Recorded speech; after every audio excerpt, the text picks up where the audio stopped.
This episode of Shooting from the Lip is brought to you by the County Line, Louisville's last honky-tonk bar, located at 1891 Old Preston Highway in Hillview, Kentucky.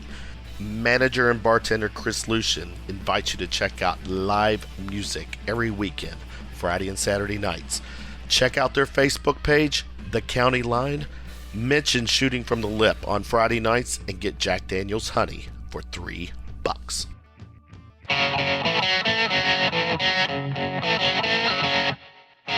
Shooting from the Lip features views and opinions from smart, funny, serious, and not so serious people. This show is intended for a mature and not so mature audience. Enjoy the show!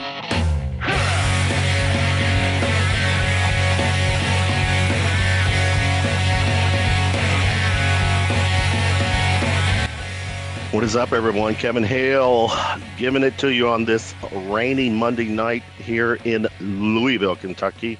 Monday night, November 28, 2016. It is the latest and greatest Shooting from the Lip. It's actually episode 220. I'll be on doing the solo thing for a little bit. Russ Hinkle, my partner in crime, will join me during the second segment. And we got a nice little show tonight. First segment, I'm going to have Hannah Daniel, who is the owner, performer at the Calypso Flow Performance Arts in Lexington. She's going to explain her thing. It's going to be fun because it's a different type of performance, and I'm looking forward to having Hannah come on and share that with us. Second segment, Kendrick Haskins, Wave 3 News sports anchor reporter here in Louisville, will join us to recap the big football game that went on this past weekend. My Cats took down those Cards. Go Big Blue. So he'll be on the second segment, and we'll finish the show with Russ and some national news and his opinions on what's going on locally. Social media real quick. You can find our show on iTunes and YouTube. Subscribe there, please. We're on the SoundCloud and Stitcher apps. Twitter at The Shooting Lip. My Twitter at KevinHale423. You can like us, follow us on Facebook and Instagram, Shooting from the Lip, live tonight via Blog Talk Radio. Going on and get the party started. We welcome our first guest, first segment, Hannah Daniel. Hannah, what is up, lady? Hey, it's great to be on the show. Thanks for inviting me out. Out of Lexington, correct? Lexington's home? Mm-hmm. Yep, we're Lexington based, but we do work all over, so. Oh, yeah. Before we talk about you, did you have any interest, you being from Lexington and Lexington being a college town, did you have any interest in that game Saturday? Well, to be honest, I don't really care much about sports, and even though I go to UK, I still am less involved, but I did watch the game for once, and it was actually really awesome, and I wasn't expecting any of that. The fumble, and okay, maybe I shouldn't give it away, but oh wait, I guess people already saw it, but yeah. I did watch it, and it was crazy. We were 28-point underdogs going into the game. If you did the betting thing, you started with 28 points, and actually if you took the points, you came out 31 points ahead. So, again, props to our Cats. But enough of UK sports. I've come across our guests as I do these shows, specifically Monday night. Monday night is a very eclectic mix of guest topics.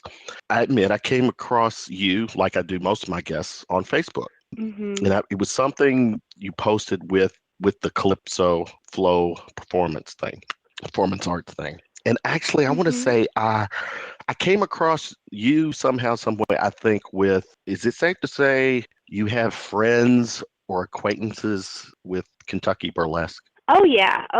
I've performed a lot with Kentucky Burlesque Society. Okay. Yeah. Well, I adore everyone in the group. It's a big group of really talented performers. So I've had a few of their people on the show in the past, Rex and Saban. So And but yeah, I Two of think my it's kind of favorites. how. Yeah, and some love out to Rex for sharing the show post tonight. Thanks, Rex. What brings Mhm. to you? You are the owner and a performer with Calypso Flow Performance Arts. Tell us about Mhm. you and your background and how did all this come into play for you? Well, I am the director, well, owner and director, and the lead performance artist, but I started this group with my best friends because we're all three flow artists and dancers, and we all specialize in different props. And for people who don't know what flow arts are or what I'm talking about, it's a type of dance that falls under the category of what's called prop manipulation, which means that you use a certain kind of prop in choreography or in a routine. So we do anything from hoop dancing with hula hoops to poi spinning, and those are weights at the end of tethers, and those we have ones that we light on fire and LEDs. But so anything that falls under that, like contact staff or hoop dancing or poi. So, but I started that with both of my best friends, and I get to perform with them for shows. And it all just started with a love of live music and going out dancing, and it kind of Hmm. evolved into us, I guess, getting pretty good at what we do, and then we ended up starting to perform for the shows that we used to go to, and it's been a lot of fun. That Nice. was Yeah. How long? probably, How yeah. long have? Go ahead. Yeah. How long have you been doing this? Oh, no, you go. um, No, I so was with good. Calypso Flow, we've been over for me spinning. I've probably been spinning about 6 years or so. I started when I was in high school, but Mhm. and it just stuck. So And with how long has Calypso um, that been going? that's been going on for about 4 years. We started Okay. doing shows in Louisville, and then then we got really acquainted with the Beaux-Arts Foundation, and then we've danced at Beaux-Arts every year. Beaux-Arts Ball is the bomb. It's a lot of fun, but they gave us a great foundation to start with. So about 4 years Okay. performing professionally, and then several before that just doing it as a hobby. And if I'm looking at the Calypso Flow Performance Arts Facebook page, there it says Mhm. a trio of dancers. So is it right? There's three of you. That needs to be updated. It's actually four Okay. now. We added Okay. another member a couple, or about, I guess, say in the beginning of the summer. So it's actually four. But we have four dancers that we use for all of our events. And then we also have an arsenal of guest performers that we regularly contract. And we'll use, and that means anything from lyra to any other art that we don't specialize in. We often have guest performers come in and work with Mhm. us. So You, you, three you're for every show, and then extras. okay. Um, your your Facebook page, the info says it's in the hypnotic arts, and I have to Mhm. admit that there is I have it's kind of weird. I'll just blurt it out. One of my guilty pleasures these days is watching, and I'll say watching you ladies like on Mhm. YouTube or whatever dance with the hula hoop. I mean, Mhm. it is so. It is. It's very hypnotic. It's mesmerizing, and there it Mhm. is. It's sexy on so many levels. And how does I mean when I see someone who can just nail it on YouTube, what seriously, what kind of practice and or routine time of to develop, that type of routine and experience? Well, it varies from person to person. Like, I guess it just depends on the time and focus that you put to it. But I would say, for me, I've been hooping for about 5 years or so. There are people who have practiced for less that can probably do more than me, but they literally hoop all day, every single day. But I would say to get to if I use myself for an example to get to the skill level that I personally am at, it can be anywhere from 20 to, it just really depends on what you want to devote to it, but 10 to 30 hours a week, which is, I guess, pretty broad, but it's one of those things that it's a hobby. It's not just a job. It's a hobby. So I specialize specifically in poi and hooping, but for me, I'll use those as an outlet for stress and for exercise, and depending on how to use it, I'll use it, when I'm outside my studio, and I'll take a break from everything and go hoop or swim poi, because it's like movement meditation. It just, brings back my focus and relaxes me, and it's cathartic too. So it's a lot of fun, but it's not, if it's something you enjoy, it's not that hard to find the time for it. And that's how a lot of people get started. It's kind of addicting. With the performance that you do, you mentioned music. Music is very important to this whole performance thing. Oh yeah. How do you go about finding the right music or collaborate? Because when I went to, I've been to a couple of Kentucky burlesque shows, and the reason that I wound up going there is that some friends of mine, their band, the Ass Haulers, Oh yeah, I love the Ass Haulers. Oh, see, yeah, those are my boy. Actually, I don't know if you paid attention to the music, they actually music on my opening shows is them. So, but yeah, the first time I went to the first time I went to see awesome. the first time I went to see that event. And you know how the Ass Haulers play.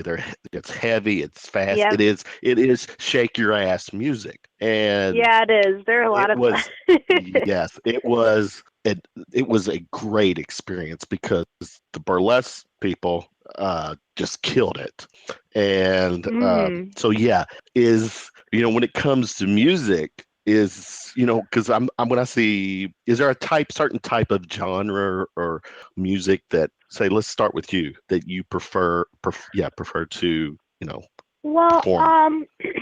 in my own time, I'll dance to anything.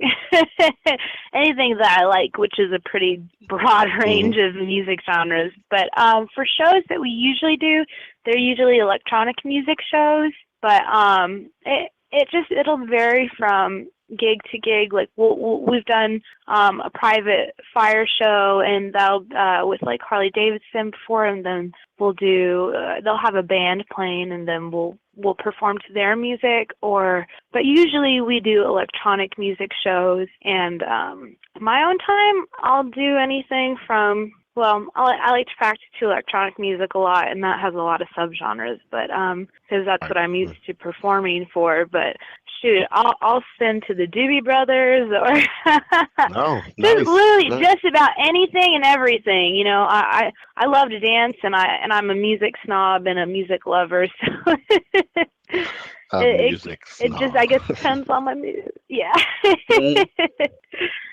Well, there you go. Take me if I'm at one of your shows, what is your mood? What is your routine to get you in the right mindset to perform with your Go ahead. Sorry. No, I was just thinking, because that's kind of a funny question. I always tell the girls, because a lot of what we do with flow arts, we also do go-go dancing. Nice. So a lot of what we do is really big movements. You're on stage and you're projecting yourself for a large crowd, so all your movements are very big and fierce, and it's high energy, and really it just takes a lot of confidence. So I always, whenever we go into a show, I tell the girls, I'm like, okay, just channel your inner drag queen is what I always go for. Your inner drag queen. Yeah. And I mean, it's accurate. You just want to go out there and work it, and just exude confidence. And whenever I go on stage it's almost like being a character, and we do character work as well. So, all this kind of blends into one another, but like I said, very high energy, very big movements, and basically you want to work it. That's what I always say. I'm like, you got to work. Work it. And it's a lot of fun. But yeah, exactly. Now, I'm gonna tell on myself here. People who know me well know this. I'm a voyeur at heart. So is it safe to say you got a little bit of a exhibitionist going on with you? And the rest of you? Yeah. So, yep. And when you're doing your routines, your dances, are you cognizant that you've got everyone's attention, that the routine you're doing is,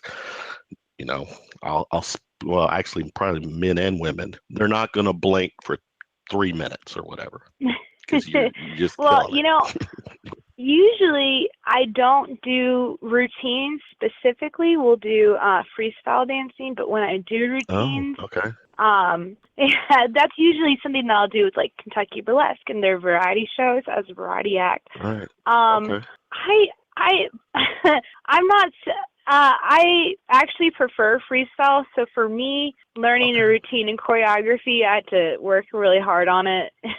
So when I do a specific routine, I go into it and I actually try to. I don't think about the crowd too much, not to separate myself from them or to pretend they're not there, but I guess to focus on what I'm doing. But when I engage the crowd, it's really it's as a whole, and it's its own part of the routine. And I actually, I don't like to. I get most nervous is when I'm doing routines, so I'll interact with the crowd, but I prepare myself with a mindset that I don't. It's always good. Like one technique I use is making eye contact with people in the audience individually, and that is an easy way to do it.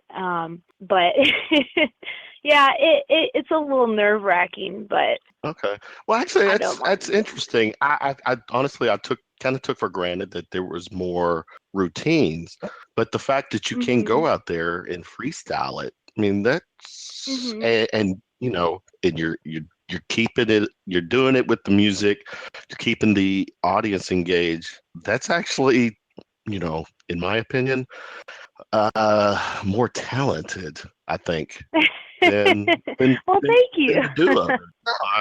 No, that's how I would see it. Your performances, it says you go from Chicago to New Orleans. What is your geographic, travels? I mean, how do you go about finding? Usually it's regional. We haven't done, especially lately, we're all full-time students. And so we have, there's only so much time that we can devote to shows, which we basically all just have really tight schedules, and everything takes a good amount of planning. But usually it's just regional, so we'll do shows in like Louisville or Cincinnati or Lexington, or just surrounding cities. And it's been a while since we've been out of state, so. When's your next Louisville really show? Busy, but I actually, after fall ball, we were taking a brief hiatus just because, finals are coming up, and I am also. I work directly with Beaux Arts Foundation now, and cool. We just have a lot going on with that, and but. We'll see. We might end up doing something for New Year's Eve, but just right after fall ball, we all needed a major break, so we've been taking a little bit to just recollect ourselves, and that's cool. Very cool. I'll keep you updated with the next Louisville show, though. Oh yeah, definitely. We'll see what the ass hollers are doing too. Oh yeah. It'd be fun to work with them again. That was a really great show. That's how I met Steven and all of them. So. Oh yeah. Steven, he's very talented in all the things. He's a As hit. we're rounding, yeah, we're winding down this segment. Let me do something with you that I call round of shots. It's a question answer thing. It's just a fun Q&A Hmm. thing, kind of a Oh quick Lord. thing. So yeah, you'll be fine. Tell me the first concert you attended Ever? ever. Oh. I guess. That's a good question. I'm trying to think of the first ever. Well, It's not like probably you've got a seen. lot of Yeah. years. You're still a kid. I don't. Well, I would say, or at least the last big show that I remember going to, I went to see Datsik, in Cincinnati when I was, oh crap, I was like 17. Or yeah. I Yeah. didn't get to So see a lot yeah. of live music when I was younger, but Okay. Yeah, it honestly, not a lot of people do probably before 17. So, and that's yeah, that's when you probably start going out. yeah. If what would if you could have a superpower, what would it be? Teleportation. Oh wait. Or actually, I don't know what it's called, but when you can make clones of yourself, that would be so handy. I think that would, You yeah, when you can make a whole squadron of Hannahs, that'd be very uh, convenient. what would on a subset of that?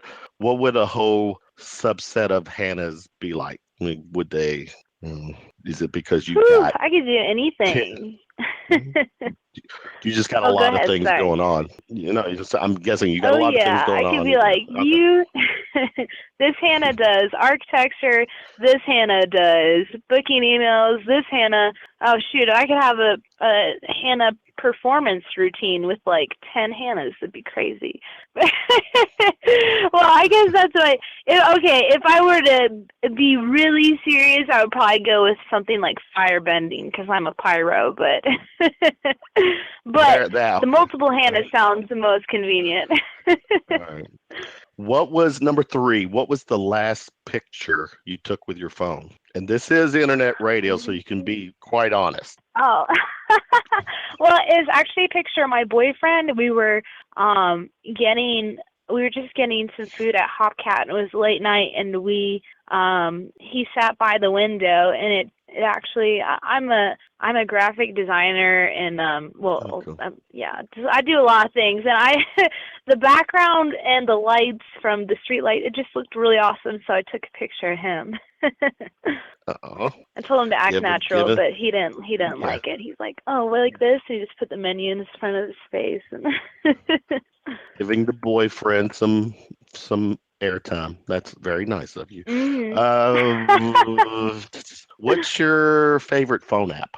My favorite phone app is probably, well, I would say Pokemon Go, but I stopped using that. Oh, God, It was a couple months ago. I'm one of those people. I know. It's just better entertaining. But mm, I guess otherwise, I hate to say it, or probably Snapchat. okay, It's always really that entertaining. proves you are a girl. So okay, all right, we got that Yeah. out of the way. No, number five. Number five. If you could be stuck in an elevator with a celebrity, who would it be besides That's me? I don't know. Oh Lord, probably, oh my gosh, probably Scarlett Johansson because Oh, I don't really like celebrity, like everybody has celebrities that they really like, but for some reason I just really like Scarlett Johansson. I think she's really hot and she's really nice. very, She seems like very. a really, yeah, yeah. So Yeah. I'd probably be like, Scarlett, will you marry me or something? And, Oh, and I would. honestly, that's, yeah. I would go to that. I would want to go to that wedding. Oh my gosh, if you're listening, Scarlett, like, hit me up. Very good. Last one. If you had access to a time machine and can go anywhere in the past, your living past or all the way back to the dinosaurs, where would you go? Oh, good Lord. Probably to, I'll probably go to Rome. Yeah, I'm trying to think of which century would be best. Maybe not. Oh, it's probably just somewhere in, probably maybe like Florence during the Renaissance, or actually, Hmm. Yeah, I have a lot of ideas. I'm like, oh my gosh, that's but that's pretty popular. Yeah, it not would not probably to have to go do to it the somewhere. not to Mhm. battle like Rome, to battle the lions in the big No. arena. Oh yeah.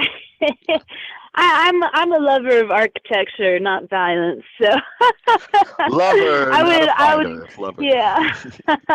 Yeah, exactly. But my spot would probably just be somewhere really rich in architecture history. So probably Italy or somewhere Very like, cool. or maybe Spain. Huh, it's just But our budget only allows one location, so you said Rome. So all right. all right. That works. Okay. Before we let you go, Hannah, I do give get us to all come back, of your right? Yeah. yeah, you do. Give us all of your social media. Where can we find you, contact you, Well, follow you? my personal is just Hannah Daniel, and I accept all kinds of friend requests on there, and I haven't stopped because they just keep coming in. So, and then we have Calypso Flow Performance Arts is the best place to keep up with our upcoming shows and all of our awesome media. And I have an Instagram account under Stella Frank that I use sometimes, but mostly it's through Facebook. So that's my go-to. Very cool. Very cool. Hannah, thanks for coming on and hanging out with us, with me, and keep me posted when you get to Louisville. Definitely, we'll check you Oh all yeah, out. I have really big plans for the upcoming year that I can't tell you now, also because we're out of time, but in general. But Louisville is on that list, so I will definitely keep you posted. Very cool. Very cool, Hannah. Thanks so much for for hanging out having with me. me. Yeah, I wish you Yeah, well. Happy holidays. We'll talk soon. thank you. You too. All Have a right. nice one. Bye. Yeah, take care. Bye. Hannah Daniel, owner, performer at the Calypso Flow Performance Arts in Lexington. I see my man Russ. Russ, what's up? What's going on, Kev? Wrapping up the first segment. Tell us what's been up with you while I do a quick screen of our second guest. Well, not a whole lot's been up with me. Just hard at the I don't know if you call it white collar American workforce. Doing more work than I feel like I'm probably being paid for, but that's everybody's story, I'm pretty sure. Next week, ACL surgery number 2, so that I can once again, jump from the free throw line and dunk a basketball like the old days. Yeah. Or jump off a diving board, or jump off a roof, or jump around. Yeah. Jump around. Jump up. Can you jump sing up that and song get real quick down. for me? Jump. Yeah. Everybody jump. Yeah, rolling along with the show, second segment guest, Kendrick Haskins, Wave 3 sports reporter, anchor, genuine good guy who's real. I don't think he said no to our show yet. He's come on every time we've asked him, and here he is tonight. Kendrick, what's up? Hey, what's going on, man? Good. Russ, Kendrick, Russ, you were on last time. Kendrick was on. Kendrick, you were at the game, right? Yep. It was on the field. On the field. Now, check this out, Russ. Heading into the game, if I'm a betting man, I'm taking the points, and which means I'm 28 points in the good. However, it appears Vegas didn't get that memo sent to Stoops, to the Cats. 28 points, 4 touchdowns. One, Kendrick, were you shocked, or did you really think 28 points was, a fair spread before that game? I didn't, because of the way Louisville had played in their last few games. I mean, outside of that Boston College game, they hadn't been playing well. I mean, yeah, they blew up for a bunch of points in that Wake Forest game, but they had not played well. They was down 12 to 10 or whatever it was going into that fourth quarter against Wake Forest. That's right. Yeah. So they weren't playing well, and then as embarrassing as they were at Houston, I mean, how anybody had them as a 28-point favorite is like, are you watching the games? I mean, how could you be watching? But I think part of it too was when you go back the week before for Kentucky, this is the same team that was down 13-0 at home to Austin Peay, and it very easily could have been 21-0. So right. I'm guessing that's where that came from. That's a good point. But yeah, I was shocked it was that much. And in fairness too, Louisville did stink it up at Houston. They really got their asses kicked all from beginning to end, and I thought as a Kentucky fan, last game of the season, rivalry game, they're just coming off an embarrassing loss. I honestly, I thought I had my prediction for that game is out on my social media stuff. I had said 56-28. So I was thinking that was going to be the spread. Just thought Louisville would, just beat us down. There would be no way we could stop Lamar Jackson. To a degree we didn't, but the boys in blue, boys in blue. Now, let me go. Russ, did you actually get to watch the game? Because I know you were out of town. Were you watching it real time? Yeah. Oh yeah. I was mesmerized. And I'm watching the game too. I'm watching from home, and I'm a Kentucky fan. I did not, I clapped when we scored in the game, but I did not get my excitement needle. Never got to the red until all zeros. I just felt that somehow, some way, Louisville was going to pull this off. Take me. Well, given Kentucky's history of blowing games in that moment, just in the history of the program, I can see why he thought that. But you're there into that game. You're there in the stadium, and Louisville's driving the ball. Their last drive. I'm thinking, okay.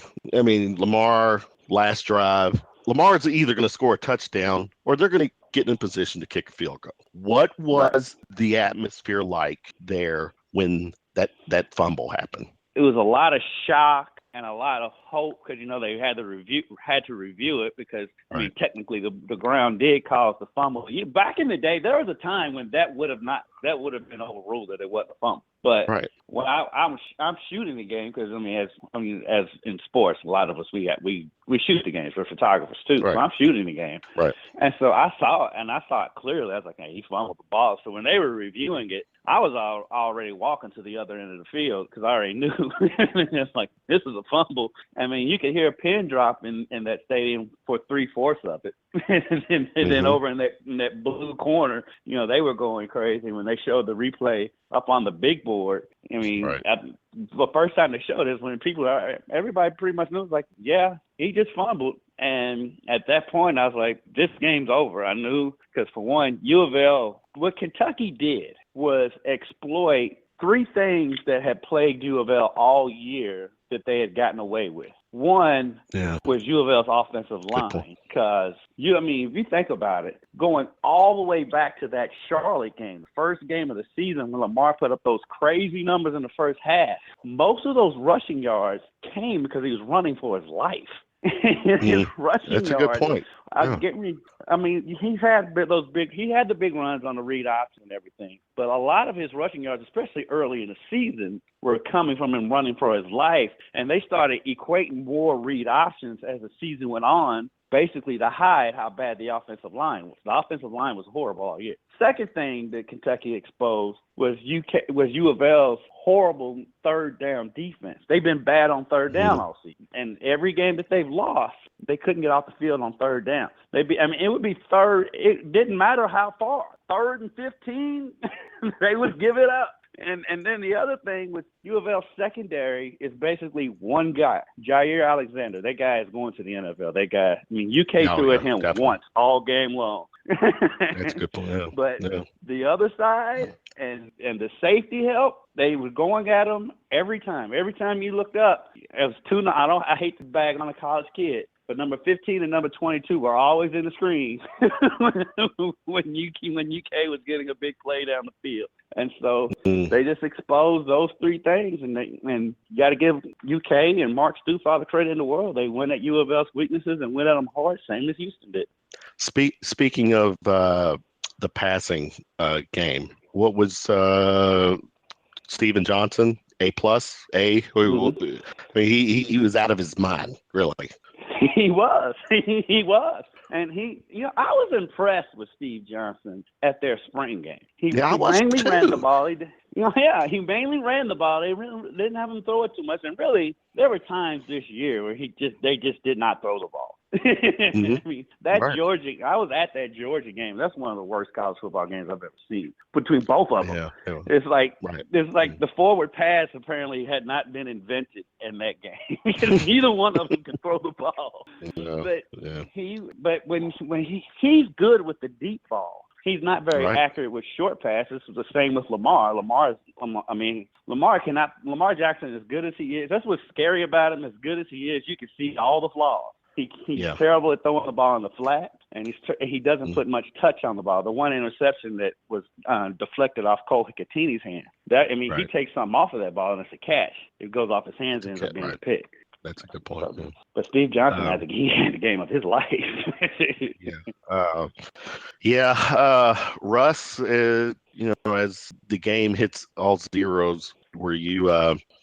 What was your excitement like? I had the exact same experience you did. I just knew, there was some way somebody was going to bust loose, and I had already accepted though, and I had already basically posted on my little talk trash wall on Facebook that no matter, I said, it doesn't matter what bowl Kentucky or UK goes to, we just won the Bourbon Bowl. Even if they would have beat us by 3 points or 2 points or whatever it would have worked out to be, even if they would have won the game, in my mind, that people talk about moral victories. That was more than a moral victory. That was if we turned that game into a coin toss, it was a win. To actually win it almost makes me like suspect of the system or something. It's like, come on, really? It's one of the, it was 28 point conspiracy. I know pretty much, because I used to gamble on NFL football. I know the NFL's rigged. I was hoping the college was,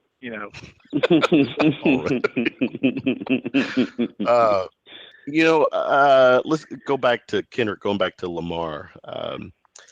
These last two games for him were not his best games, and you can say the offensive line had a lot to do with that, whatever. But is it safe to say if Lamar had not already won the Heisman Trophy prior to the Houston game, if anybody was reasonably close to him, because no one was close. What was it? It was 90 some percent percentage that he was. But if it was 60%, there was someone close enough to him. Would he have lost the Heisman these last two games? Not only would he have, I'll take it even a step further. If someone had a breakout game in those 2 weeks, he may have. But nobody really did. Deshaun Watson had a good game against South Carolina, but that's South Carolina. They're a dumpster fire. But outside of that, nobody else did. And so, you bring up Sean Watson. Right. You bring up Sean Watson. I didn't realize this stat until box scores over the weekend. In that loss against Pittsburgh, the loss that they he threw for over 500 yards. He attempted 70 passes. He had a crazy stat line. He had a game like a EA sport game, but but to your point, Jackson had already done enough where these last two games didn't impact him. And it is going to be, in all fairness to Lamar Jackson, it is going to be neat. I think he's a good kid, and he's obviously very talented. It is going to be neat to see a local kid, or in this case, University of Louisville kid, grab the trophy. That's going to be awesome. Yeah. So. Even just to be there, because I know Louisville's never had a player invited, and I don't. Well, Tim Couch was invited, I think. He was. I've always thought. But I still think, for the record, for the record, Tim Couch was a little overrated. A little? In college, definitely in the NFL. I'm with you. I thought he was overrated in college because he had some really good receivers. Yes. Yeah, Craig Yeast, who ran a 4.2 40 before it was common. Exactly. Now, and then Hal Mummy's offenses, they always did up those numbers. Yeah, Tim Couch could throw an awesome screen pass, but and then those, yak yards after catch. Yeah. So anyway, there's a Tim Couch moment.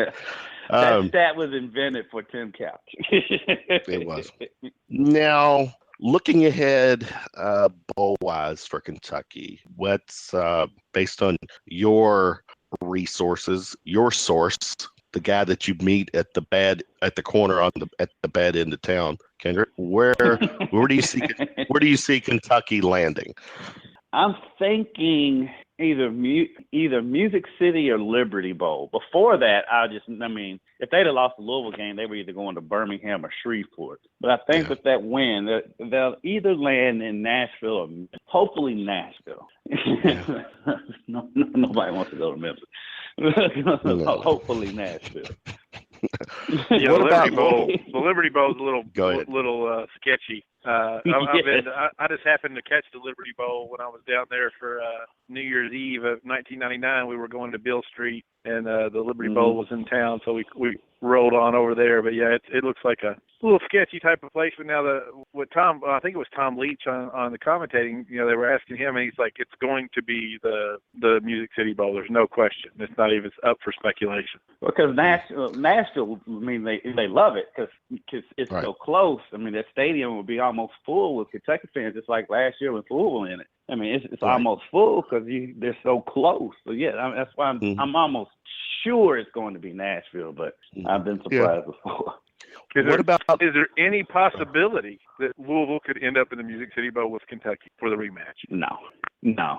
These bowls don't like rematches, especially when they just played. And I don't even think Louisville. If they did do that, Kentucky might beat them worse. Because I don't think Louisville will be into it. And so and they don't like the. I'm worried about Louisville in any bowl they go to with this. So, well, that's all right. That's a good segue. That was my next question. Obviously Louisville's they're gonna go to a bowl that's probably New Year's Day or after. Where one do you see Louisville going, and two, does Bobby get his boys up for this game?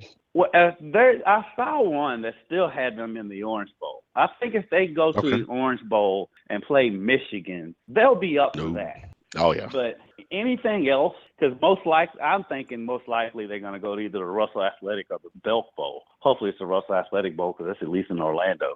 But that stadium. Yeah. The stadium in Orlando and the stadium in Birmingham where UK played their last bowl are basically right in the middle of the hood. And so literally the parking lot opens up to the hood in both of them. And so nice. Not to downplay the hood or anything, for anybody. But you'll see some things on the way to the game. Like Churchill Down. Funny quick story. That's a good when point. We were in Birmingham. When we went to Birmingham that time, me and a guy from the station, we hanging out, eating wings at Hooters, running into some locals. He's like, "Hey, we'll take y'all out." We go to this bar, not paying attention to where we were. I mean, it's a kind of little hood spot. Everything's cool, but it's a hood spot. And look up when we're parking. Oh, we was in the parking lot of the stadium.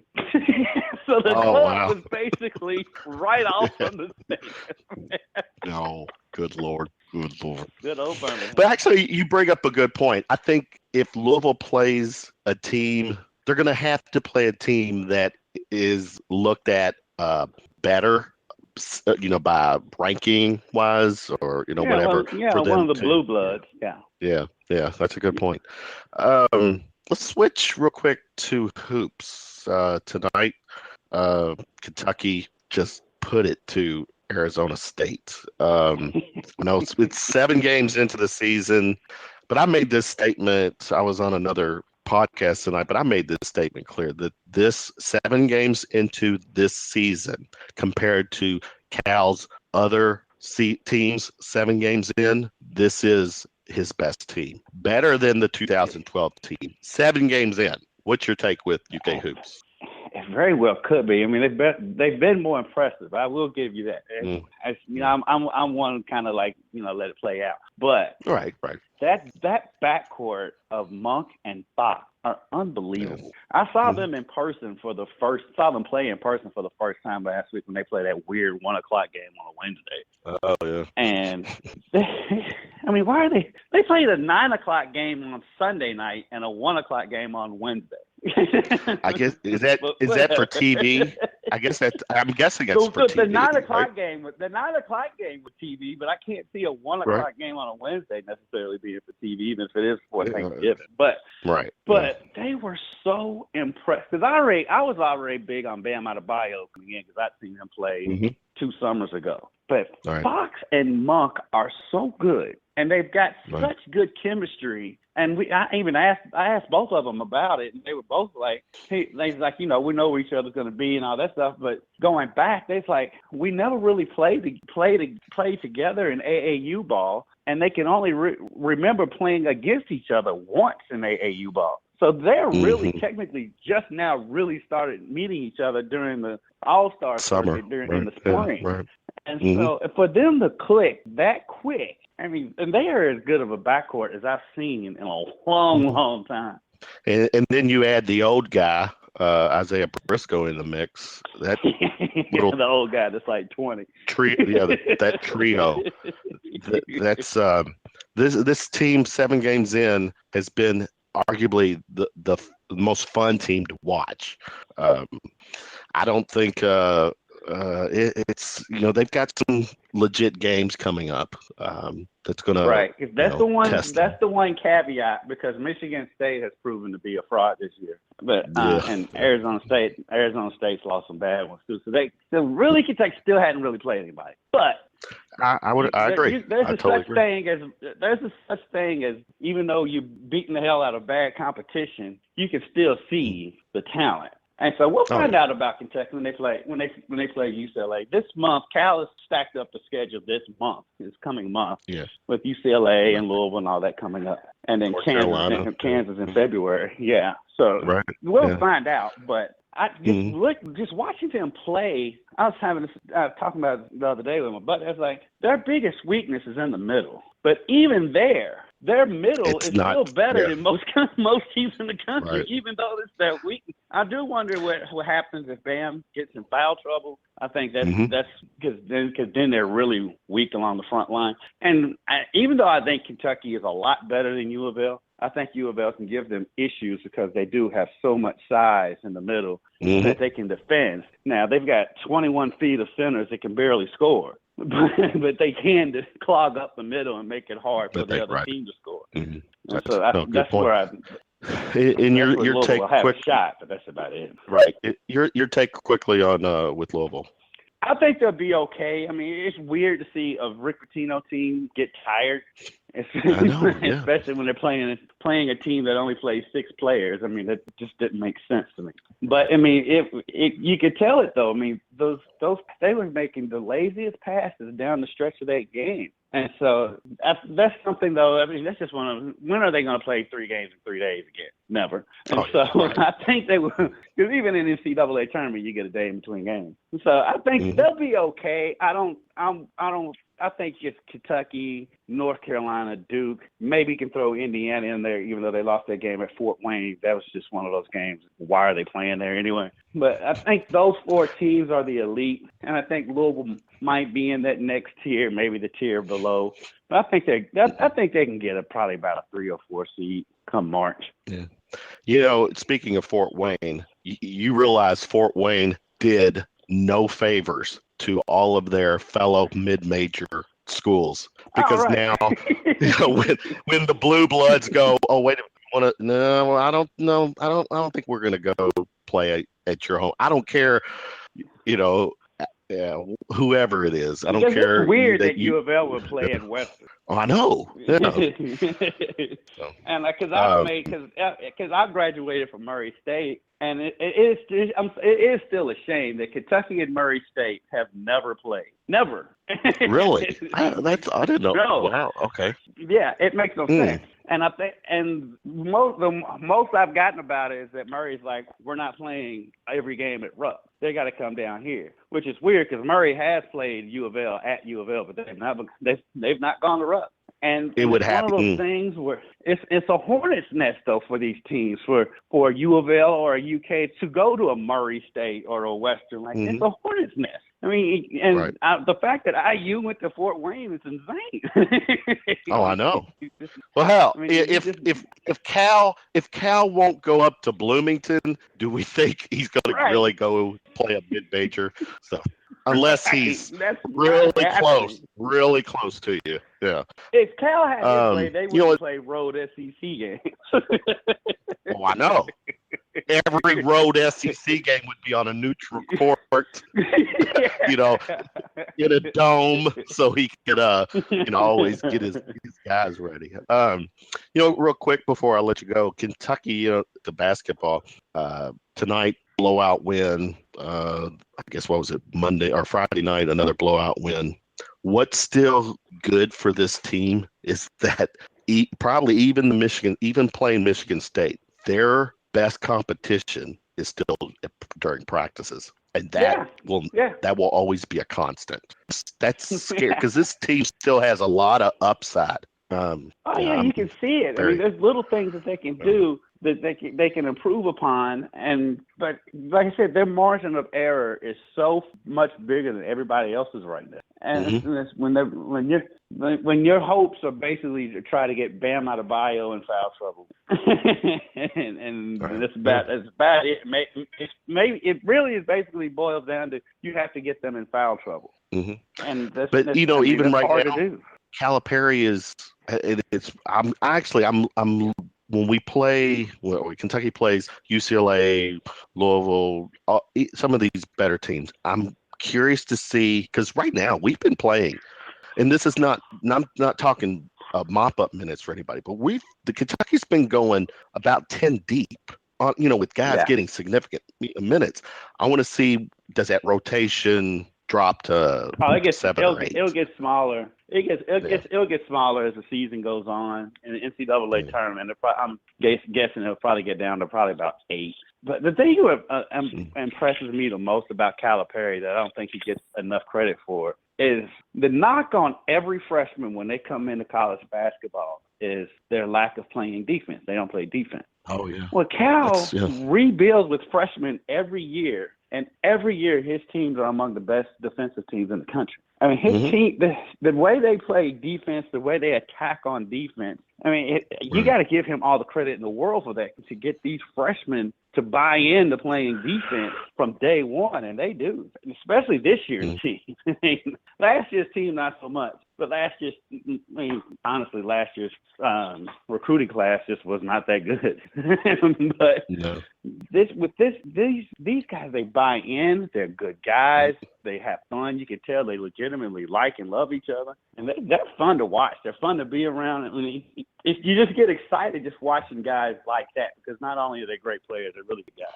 And looking at the schedule here, Kevin, I'm wondering when is Kentucky's, your best prediction, when is Kentucky's first loss? Who are we going to lose to first here?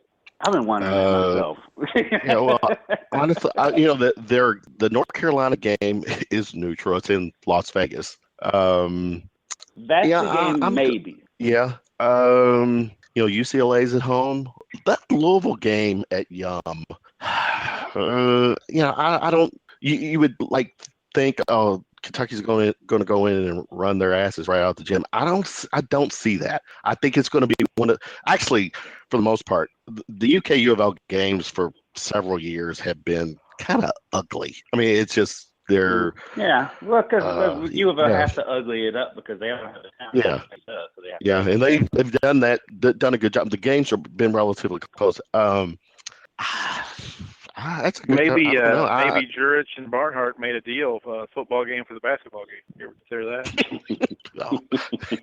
Maybe. I think it may be the North Carolina game in Vegas. Maybe. Then that's a strong maybe. Yeah. But because I'm thinking this: if they go undefeated non-conference, they're not going to lose obviously any home game. I don't see that happening. Right. This, No. but they're going to get better every game. If they go Right. undefeated, if they go undefeated through the non-conference, does this team have a legit shot of running the table in the SEC? Oh, they have a legit shot to do that every year. Yeah, but last year obviously, yeah, but yeah, you're right. It's the SEC. I'm just because this team, the ceiling is still so high for these guys. They're going to get better, Right. and the practices, that's their competition.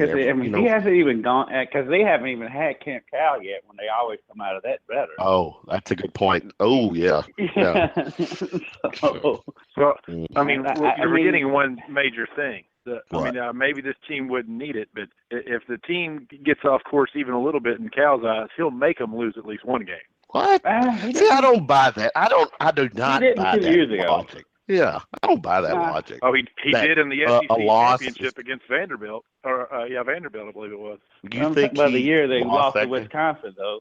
I don't think. Well, Cal that's on Cal because the wrong guards were on the floor at the end of that game. Ulis and Booker should have been running the show at that end. That's on Cal. That is on Cal. Yes. He know what he did. He channeled his inner Rick Pitino and being loyal to the guys that have been there the longest. Because that's Rick's thing. That's why Dave Goodell's out there playing and VJ King obviously she's starting. Yeah. Same when Edgar Sosa was out there dribbling the ball off his foot and Peyton Sievers should have been playing. He should have been. That's what Cal did with them damn twins. When you and Booker are clearly the better players. Those damn twins. Yeah, that's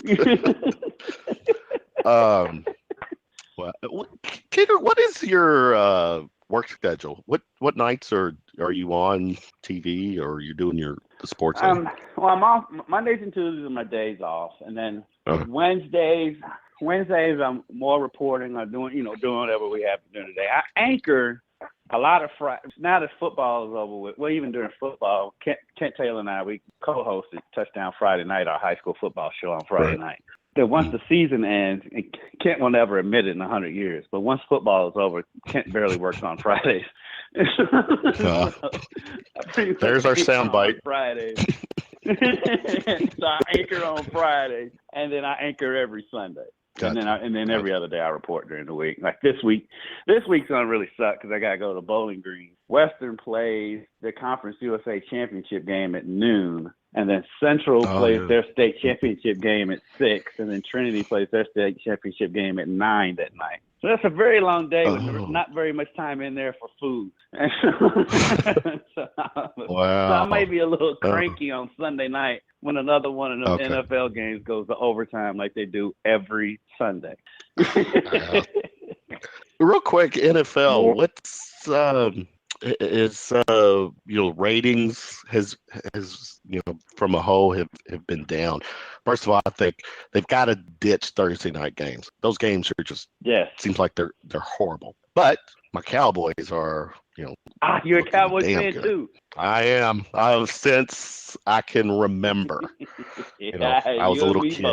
Yeah. So at least this week, this Thursday's game, the two teams are coming in with a week off. Because both Dallas and Minnesota, they both played last Thursday, so it's nobody coming in on 4 days rest. Oh yeah, okay, all right. So this Thursday's game should actually be a legitimate game, but the other ones, they just heard of it. Yeah.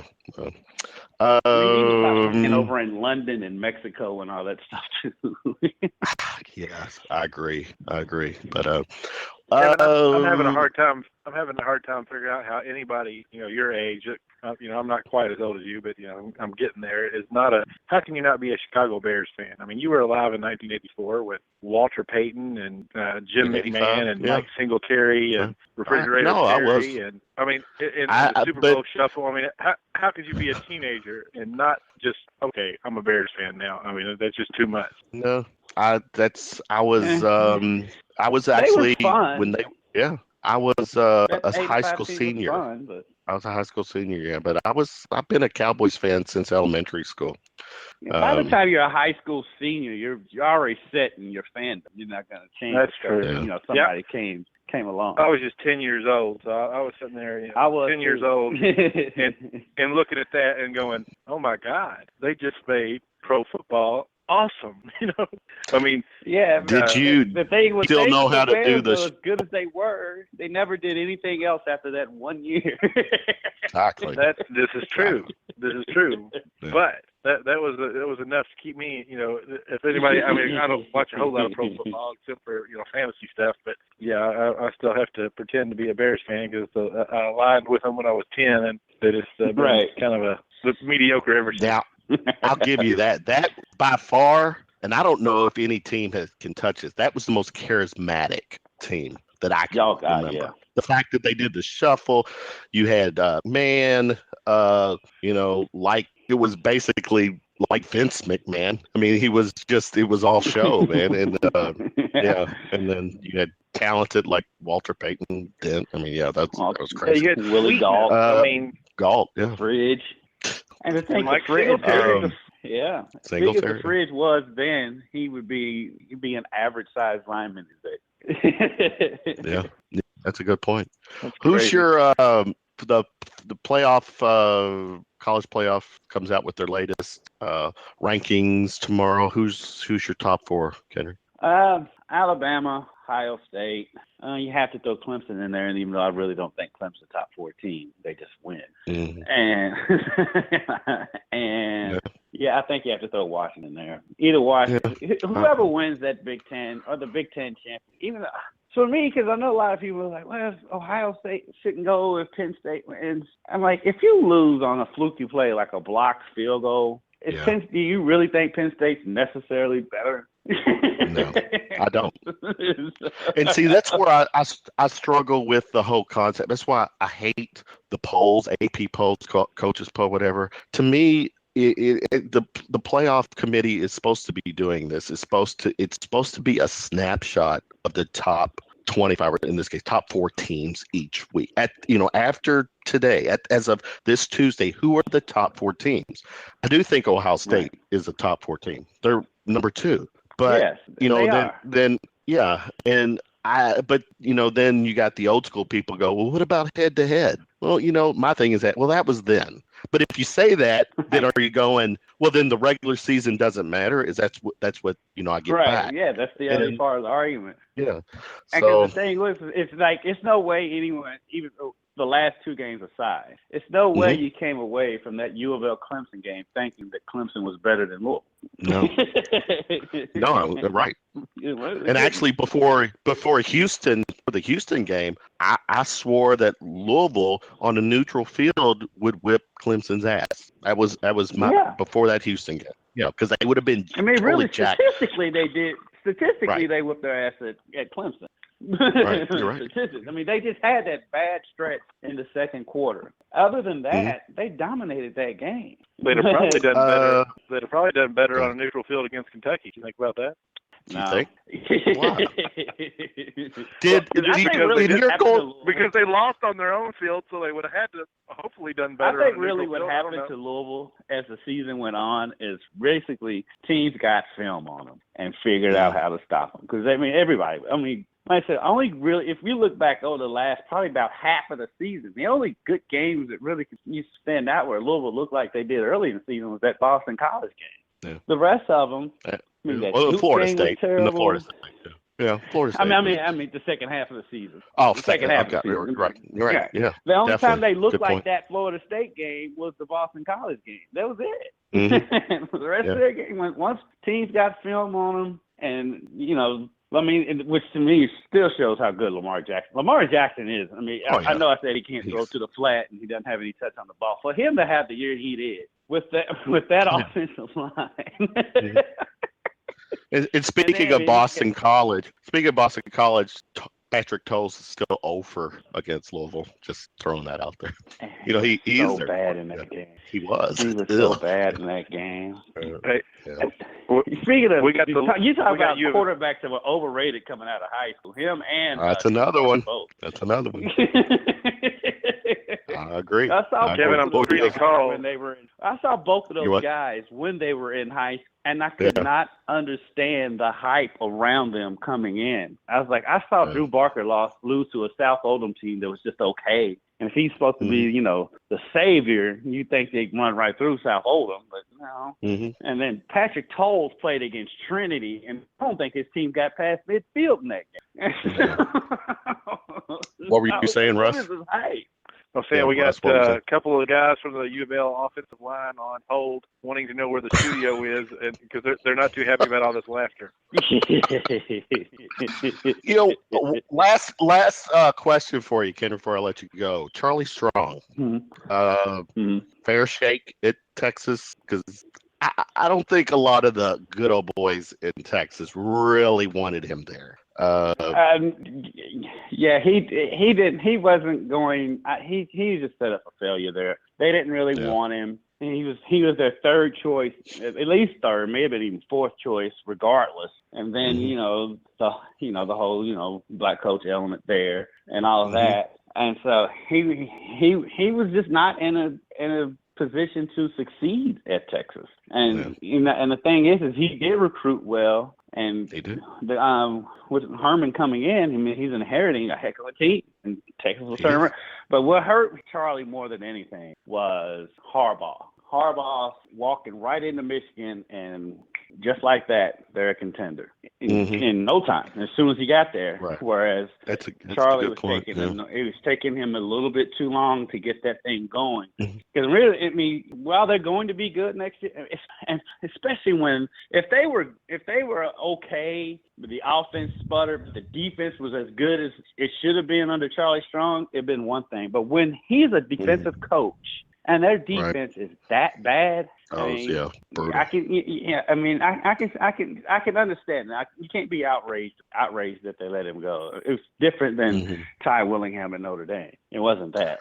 Charlie's a good guy, and he's going to land in a his next job it's not going to be one of these elite programs, but it's going to be. Not to knock Louisville, it's going to be probably along that line of Louisville. And I think a school like Louisville is the perfect fit for Charlie. And somewhere in Florida, maybe one of the Florida Atlantics or one of those. The South Florida, I know it's not going to be South Florida because Willie Taggart's doing a heck of a job down there. Willie, killing it there too. My man Willie. Willie liable to say anything at any minute. Nice. That's great. Very cool. All right, man. Kendrick, thanks for hanging out with us tonight. Wish you the best. What's your schedule upcoming? Are you you mentioned this weekend you got other trips for anything that's coming? Well, I'm going to. I know I'll probably go to at least one of the bowl games. It's crazy. It's the first time we've ever had all four teams in a bowl. With U of L, UKIU, and Western all going to bowl games this year. Oh, that's a good. Yeah. But I'm it's safe to assume that I'll go to at least one of them. And so that is it. Does Kent get first dibs at the bowls? Is that how? What's the pecking order there? You know how it works. Kent, though, he's gotten to the point where I don't blame him at all. I mean, I don't fault him at all. He's sick of going on the road. They're going. Him and Brian, they're going up to New York for the Heights. But okay, cool. He's sick of these road trips, and so I'm sure I'll probably go because I went to Clemson and I went to Marshall. I was going to all the road games there for a while. But for basketball, we don't travel as much to road games. And so pretty much after the bowl season, we probably won't go anywhere until conference tournament time. So, and I usually go to SEC for that. So, and it gets busy. Cool. All right. Thanks for hanging out with us tonight. Always appreciate it. Not a problem. All right. Whenever. Yes. Thanks, good talking to you, Kendrick. All right. Good talking to you. You have a good one. See ya. Take care. Kendrick Haskins, Wave 3 Sports reporter, anchor, coming on and talking sports. I still have that itch to talk sports every now and then with our shows, Russ. I've got some topics I want to throw at you. This is the reality report segment with our guy, Russ Hinkle. Russ, what's your take on, let's go back. During Trump's Donald Trump, president-elect, his the Republican primary, the campaign, he took a lot of shots from Mitt Romney. I know you're not high with Mitt, but Trump has met with Mitt Romney in regards to the Secretary of State position, and he actually has a follow-up meeting this week with Mitt, and that whole Mitt Trump meeting and the fact that Trump is considering him for Secretary of State has caused some rifts, some angst with the Republican Party, GOP, namely his campaign advisor, what's her name, Kellyanne, whatever. She went on CNN the other day and did not have any really good things to say about Mitt. So it was the way she came across is like, she was in a sense not happy with the fact that Mitt is being considered. What's your take? I mean, because Trump's pledge as he was getting elected was to drain the swamp or whatever that slogan is. Romney is part of the swamp. Romney is a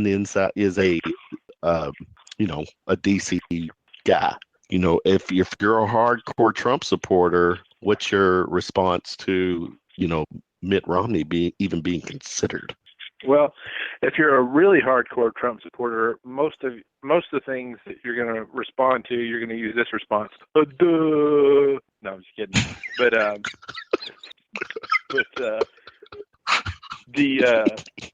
what's really going on here is I couldn't help myself there. But what's really going on is the Republicans. I mean, there is no draining the swamp. I mean, there is no draining the swamp. I mean, if you want to drain the swamp and then you fill it back up with water, the same dirty, nasty shit's still going to be there. You can drain it. I mean, it'll stay clean for a second, but it's not going to stay clean for long. It's like a swamp. But what's boiling down to, I mean, one of two things is afoot here. One, I mean, in order to play ball, in order to get, the Republicans to play ball as a team, he's going to have to, promote from within and, do his Republican duty if he wants to get anything passed. Because, I mean, he's already got all the Democrats against him, and probably some, a few Republicans against him. If he wants to, get any ideas or legislation pushed through, he's going to have to play ball with them. So, I mean, that's just out the window there. Now, the other thing which is a little bit more of a silver lining is that maybe this guy is a strategic thinker. I mean, maybe he is really strategic. Right. I mean, other than, more than just self-promotion and, trying to make money, maybe he's going to be strategic for the country too, because, I mean, Mitt Romney is a high-profile, good choice for something like that probably. I mean, I may not agree with his politics, but, I mean, the guy is, he is definitely a power player in that respect. I mean, you take him over Giuliani, right? Oh, of course, yeah. Giuliani's just kind of a cartoon character a little bit. Well, I mean, a lot of people in that party, they think he's the go-to guy, which I think is a joke, but. Yeah, I don't one know other thing that Giuliani's done, but just be a little bit crazy. So I mean, one other thing, like within a few days after Trump got elected, he had his face-to-face, his first time ever meeting with President Obama, based on the feedback from that meeting, and actually they were in front of reporters. Trump, the meeting lasted, for I think about 90 minutes. Trump actually had some very good things to say about Obama. I think he was being genuine, and it's what has come out. This is I saw on CNN is that since then Trump has had, as they've said, a handful of conversations with Obama, and recently over the weekend where he's reached out to Obama for feedback, for some counseling. That to me is not a bad thing. That to me is telling me that Trump, I think, is taking this position seriously, and that he is, without a doubt. I think Obama, if you don't like Obama, I'm being a straight shooter here. To me, is that it's because he's black. I think he did a lot of good for our country. A lot with his color. Trump, in working with Obama, I've heard again from his hardcore supporters, not exactly thrilled with that. But I mean, what is your takes on the fact? Let me say this though first.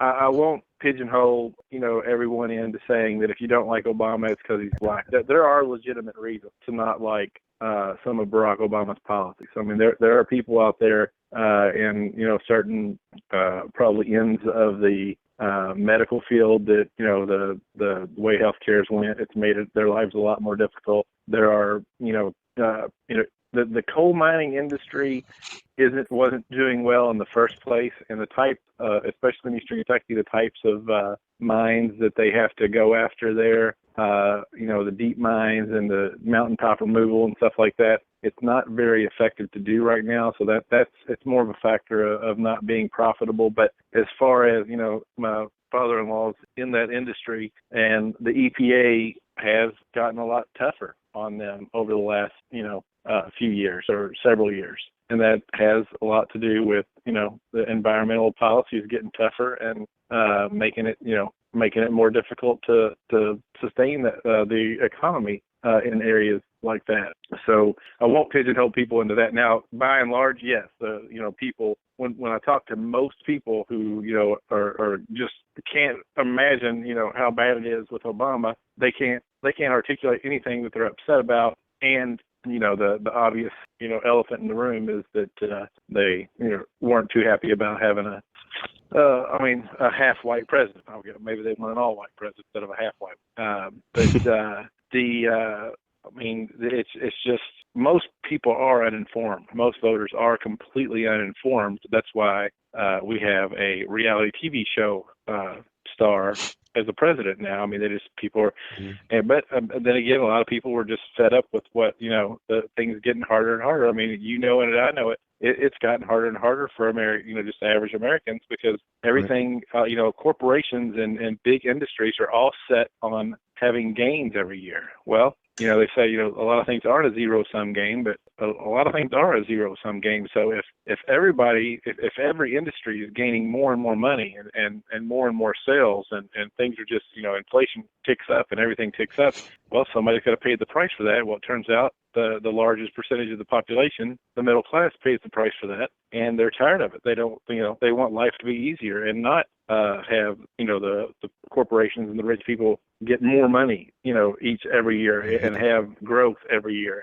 It's too hard to sustain, and real estate goes up every year, and this, that, and the other, until the bubble bursts, and then everybody gets screwed because the bubble bursts. So it's like, no matter what, the middle class is going to bear the brunt of, the workload. But it doesn't have to be that way. You can make it a little bit easier, dial it back a little bit, and take some of the pressure off. And people are so desperate to have that done, they voted for someone that they have no idea about. So it just shows the state of the country. It's more than racism, and more than misogyny or homophobia or religion or any of this stuff, or jobs or walls or any of it. It's more about desperation.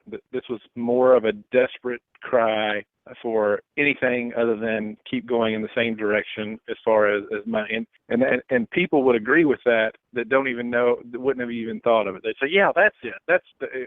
I'm just coming off the top of my head articulating what, is my best guess at why people are, just went with anything. And not to mention, I mean, what were they thinking? Either party putting that candidate up. Hillary Clinton, terrible candidate. Donald Trump, terrible candidate. And then you can go down the line after that. I mean, Ted Cruz, terrible candidate. Jeb Bush, I would have thought Jeb Bush at least would have been a mediocre candidate. Terrible candidate. I mean, it's just there were no good options on either side. And I mean, Bernie was a very, very, very interesting, but at the end of the day, he was just too much that way. I mean, if he could have been, a little less. He was too much that way for the DNC, but against Trump, I think he wins. Well, maybe he does, maybe he doesn't. But here's the thing: he was too much, puppy dogs and rainbows, and he's like almost the. I mean, and I have a lot of respect for Bernie Sanders, and the points that he makes are right. But when he starts talking about his some of his more lofty ideas like free college for everyone and student loans are erased and all this, I mean that's a little bit. You got to dial it. You got to reel it back in a little bit because your average guy can be like, "What do you mean? Free this and free that?" That again to a middle class person who doesn't even know how to put the pieces of the puzzle together. It sounds like when he starts talking about free college and student loan debts erased and this, that, and the other, it sounds like, oh shit, they're gonna try to tax me at my job to get more money for that shit. And they're like, oh, wait a minute now, hold on, what you're saying doesn't sound terrible, but how are you paying for this? You just got to think, how are you going to pay for this? So it's too much. You got to be a centrist candidate. You got to be in the middle, and you got to talk about real stuff that's going to help real people without going off the deep end.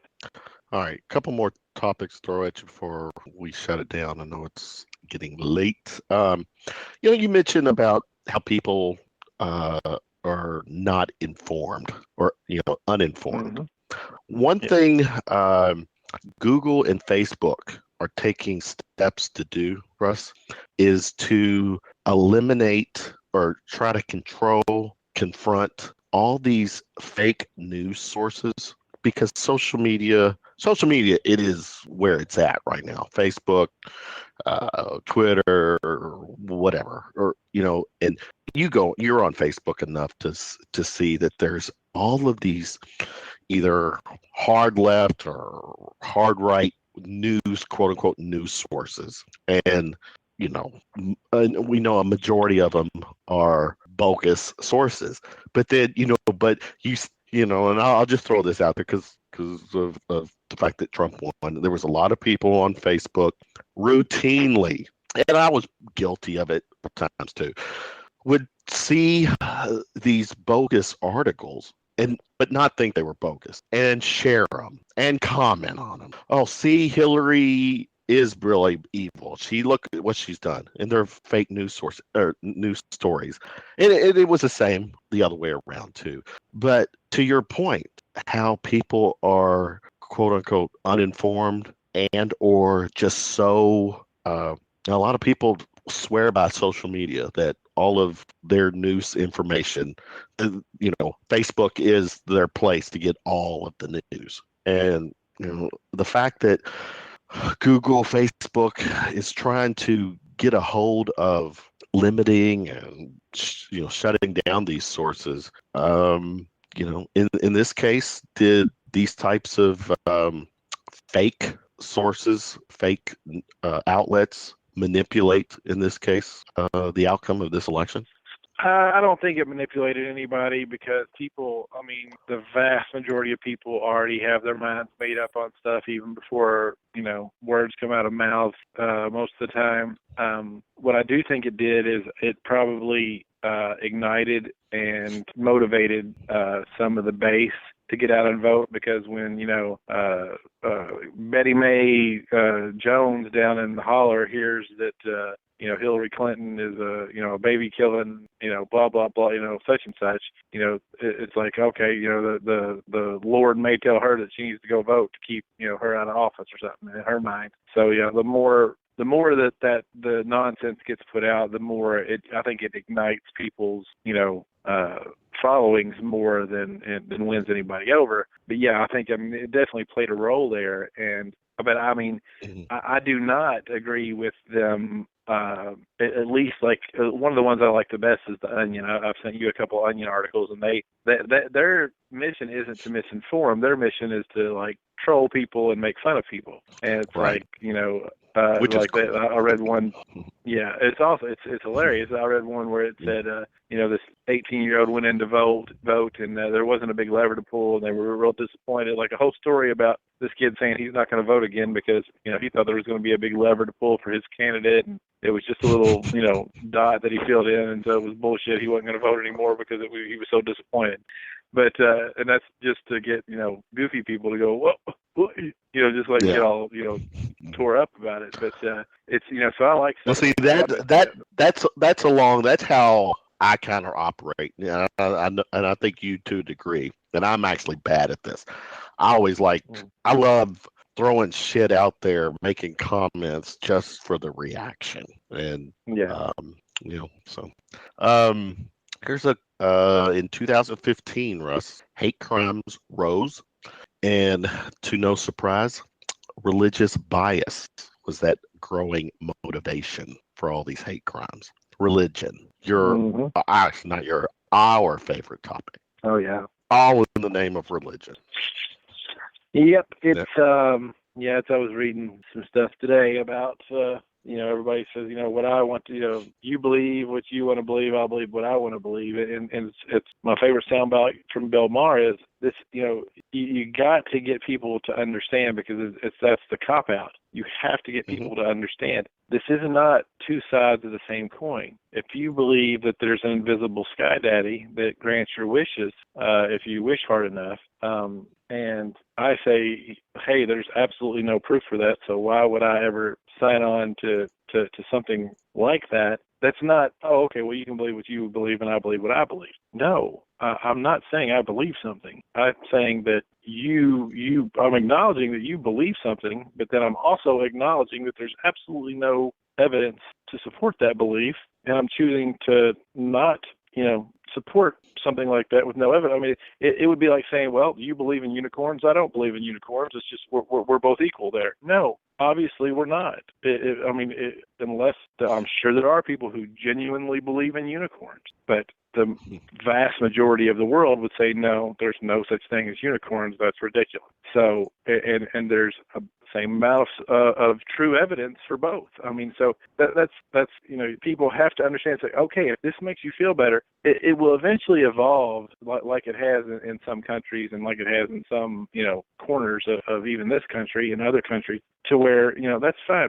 Nobody's saying you can't, believe what you want to believe. Fine, believe that. We are just not going to let what you believe affect laws, and we're not letting what I believe affect laws either. We're letting data, statistics, reality, evidence, science. We're evidence. So all of this. That's what we're relying on. Just reality in general. That's the best way to sum up the reality report here. Reality is what we are allowing to affect laws. I mean, you don't get to believe or not believe in reality. It's just there. So it's not. That's not a belief either. Two quick topics left. Pope Francis just changed church law on forgiving abortion, Russ.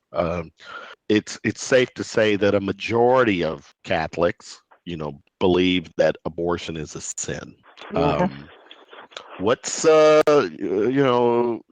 take? I mean, what's the fact that you got the Pope proclaiming this or making this announcement, and then you got guys like Mike Pence, who, I mean, you've mentioned several times on the show his take on abortion. What's your take on Pope Francis making this change? So what did he say, that you can be forgiven? You can be forgiven. It's to him. Oh, okay. Yeah, you can be forgiven. But at the same time too, I don't know. Murderers I can't are put forgiven. myself. I mean, even people who that's kill, a good point too. But you know what? But murders, that's one thing. All right. Yeah, and people do see. Obviously, pro-life people see someone having an abortion is murder. That's how they see it. They don't take in consideration that if they were raped or through some type of ill, sick event that a woman got pregnant from, they still see it as a sinful gesture, if you will. Oh yeah, I mean, they're never not going to say it's not a sin, but I mean, it's I mean, there's only one unforgivable sin. Are you familiar with that? Enlighten us. Okay, I forget what the verse is or the passage, but if you can even Google it, the only one unforgivable sin is to blaspheme the Holy Spirit. Oh, So if you that's blaspheme the the Holy one. Spirit, apparently, I think it's in, I think it's in one of the New Testament Gospels. It might be Paul. I think it mentions it in Paul or something like that. But yeah, if you blaspheme the Holy Spirit, which I have done, so I'm irredeemable. I'm unsavable at this point. There you are. So, but Sorry, and that's I got it's your funny back because I was for whatever it's worth. I was talking on Facebook on one of my in my free thinkers group that you've seen, and I posted. I said, if you ever want to. If you want to test, you can do two things with this. You can test if you're having a debate with a religious person, a Christian religious person especially. You can say, if they're trying to win you over or whatever, you can blaspheme them. Say, well, you can go through the extra. Say, well, here I'm going to blaspheme the Holy Spirit right now, so you'll know that I'm irredeemable. I won't be able to be saved anyway. So you can save your time there, so we can talk now. But it's funny to see people's reaction when you do it. Like some people will actually get like a little bit nervous and not want to talk about it anymore and not want you to do it because they're afraid that's just the end for you. Nice. All right, last one. This one's I found this quite interesting. Russ, did you know the women in Japan, based on recent polls, this actually came out of, this is from a CNN article, are kind of they're turning their back on true, real romance with men, with boyfriends. Do you know what they're turning to? Getting dogs. Not to that extreme, but think new technology. The The real romance dolls. gaming. Well, it's women are they're downloading romance gaming apps onto their phones, and it became one of the millions of women who have swapped real life intimacy for fantasy. I don't know all the logistics of it, but technology is pretty lucrative over in Japan. Are these Japanese women onto something? Is it got to the point where there is a substitute, with technology? Well, women just want. I mean, after 42 years of life, I figured it out. I'm not any good at it, but women want compliments.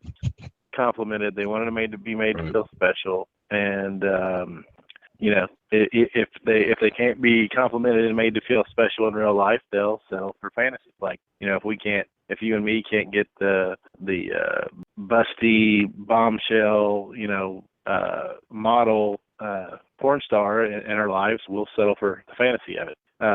So it's just fulfilling people's fantasies is probably a big business. I mean, look at the internet and pornography and all that. But it just turns out with women, their fantasies are more about being told how beautiful they are, how great they are, how blah blah It's blah. still emotional. It's still emotional to them. It brings up, if you remember Cleo Stiller, who came on the reporter on Fusion, we were had the sex show on, and she mentioned that there's these types of online now sites where you can plug in, you hook this device into your USB port, and then put it in you, on you, and the whole online thing, whoever you're online with controls the whole stimulus, if you will. I don't think I'm quite ready to go down that road. Yeah, I mean, you're gonna have to really get. I mean, it's a machine. Somebody clicks a button. What are they gonna have? What are those, like the hack codes where they can do up, down, down, left, right, A, B, and it gives you like some kind of special orgasm or something. I mean, we're gonna have like gamers that are really, really good at this or something. Mm-hmm. It's what it would come down to. They're missing out on the diamond cutter. Yeah, that'll be weird. Yeah, that'll be pretty weird. That's when the machines take over. Yeah. All right, Russ. Thanks for coming on, hanging out with me. I'll let you go for the night, and I'll sign off from here. But let's try to hang out soon, brother. And we'll do it. After next right. week, you'll be hanging out with me on crutches. All right. I'll wheel you around. I got you. Sounds good, buddy. We'll see you. All right. Have a good night. All right. Real report with Russ winding it down. Time to give a shout out to the County Line. Again, our Monday night shows are brought to you in part by the County Line, bourbon, beers, and billiards. It's the last honky tonk bar in Louisville, managed by my brother from another mother, Chris Lucien. County Line is at 1891 Old Preston Highway in Hillview. $2 Ice Cold Domestics, $3 Jim Beam Maple Honey and Fire. This coming week, Thursday, December 1st. Good Lord, it's already December. Wow. The Hank Rose Project. Rose will be there Thursday night. Friday night, December 2nd, the Dallas Moore Band. Dallas Moore comes back. Good guy. It'll be a good show.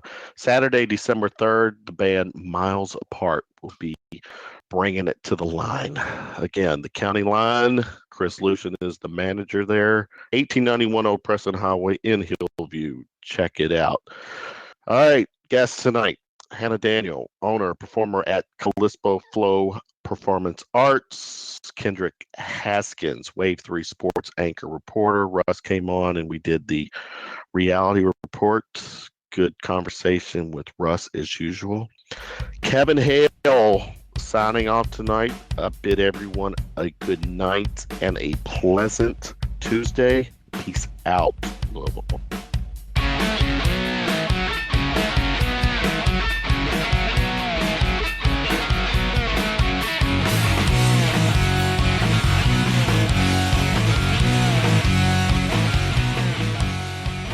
At no time were any animals or people hurt during this presentation of Shooting from the Lip.